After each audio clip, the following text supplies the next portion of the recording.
DPRD Banyuwangi gelar rapat paripurna dengan agenda penyampaian nota penjelasan Bupati atas diajukannya rancangan Perda RPJPD Kabupaten Banyuwangi tahun 2025 hingga 2045. Dipimpin Wakil Ketua DPRD Ruliono, kegiatan juga diikuti seluruh anggota Dewan dari lintas fraksi, Bupati Banyuwangi, jajaran Kepala SKPD, Camat dan Lurah sebumi Blambangan.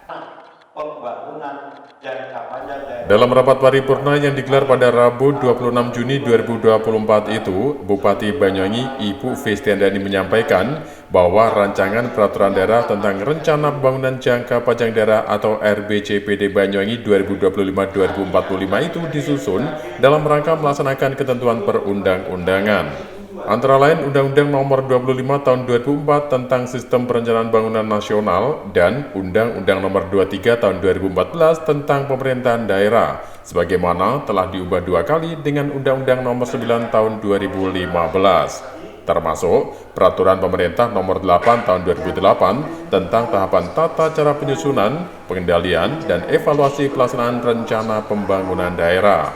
Selanjutnya, ada Peraturan Menteri Dalam Negeri Nomor 86 Tahun 2017 tentang tata cara perencanaan, pengendalian, dan evaluasi pembangunan daerah, tata cara evaluasi rancangan peraturan daerah tentang rencana bangunan jangka panjang daerah dan rencana bangunan jangka menengah daerah, serta tata cara perubahan rencana bangunan jangka panjang daerah, rencana bangunan jangka menengah daerah, dan rencana kerja pemerintah daerah. Menurut Bupati Ibu, rencana pembangunan jangka panjang itu merupakan dokumen perencanaan strategis yang disusun oleh pemerintah daerah untuk mengatur dan mengarahkan bangunan wilayahnya dalam periodisasi hingga 20 tahun ke depan.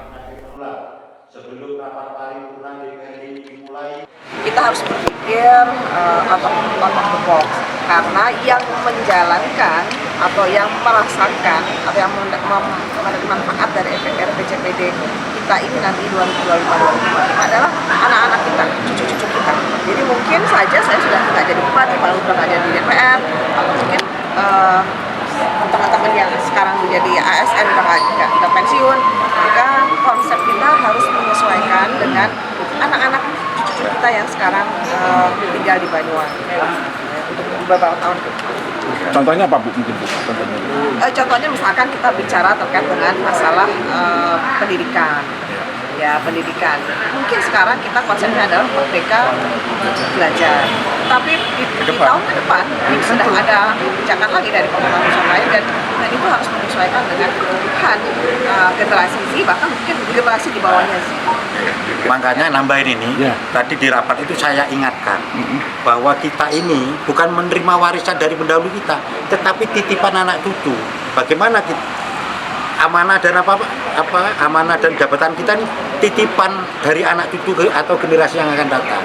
Kalau titipan ini tidak dilaksanakan dengan amanah yang baik, maka kita bisa digugat nanti dalam kubur sama anak-anak kita. Apalagi kan konsepnya adalah lingkungan dan ekonomi hijau. Ya, jadi bagaimana kita saat ini harus membuat kebijakan agar anak cucu kita nanti nggak mendapatkan masalah terkait dengan lingkungan yang rusak, ya, ekonomi yang tidak ramah, dan sebagainya. Bupati Ibu menjelaskan, poin penting dalam Raperda jangka panjang itu, yang pertama adalah tantangan global ke depan yang semakin kompleks mengikuti perubahan yang sangat cepat di segala bidang. Yang kedua, sebagaimana amanat Undang-Undang 25 Tahun 2004 tentang Sistem Perencanaan Pembangunan Nasional, bahwa RPJPD memuat visi misi dan arah pembangunan daerah harus mengacu pada RPJP nasional. Dari Banyuwangi, Jawa Timur, Aditama, Nasional TV melaporkan. Dan menyertai